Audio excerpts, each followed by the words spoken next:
আজকে আমরা জানব মহানবী হজরত মুহাম্মদ সাল্লাল্লাহু আলাইহি ওয়াসাল্লামের চাচা আবু তালিব সম্পর্কে এক অনন্য কাহিনী। আবু তালিব ছিলেন কুরাইশ গোত্রের একজন প্রভাবশালী ব্যক্তি। ছোটবেলা থেকেই তিনি মুহাম্মদ সাল্লাল্লাহু আলাইহি ওয়াসাল্লামকে নিজের সন্তানদের মতো ভালোবাসতেন। যখন মুহাম্মদের বাবা মা আর ছিলেন না, তখন আবু তালিবই তাকে নিজের ছায়াতলে লালন পালন করেন।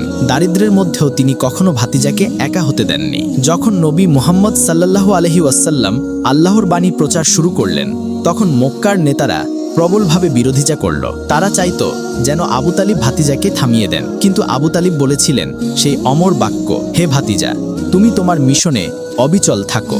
আমি যতদিন বেঁচে আছি তোমার বিরুদ্ধে কেউ কিছু করতে পারবে না। এই কথা প্রমাণ করে আবু তালিব ইসলাম গ্রহণ না করলেও তিনি ছিলেন নবীর সবচেয়ে বড় রক্ষক।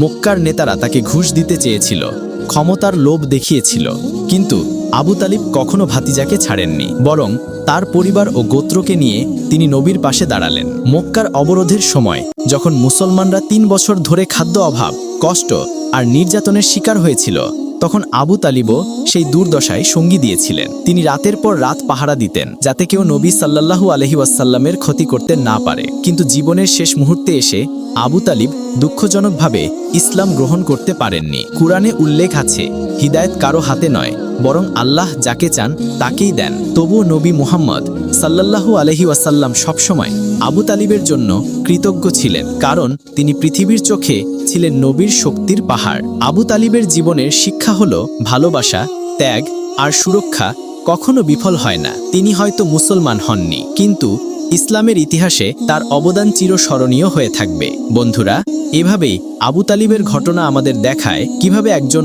অভিভাবক তার দায়িত্ব পালন করে নবীর জীবন রক্ষা করেছিলেন।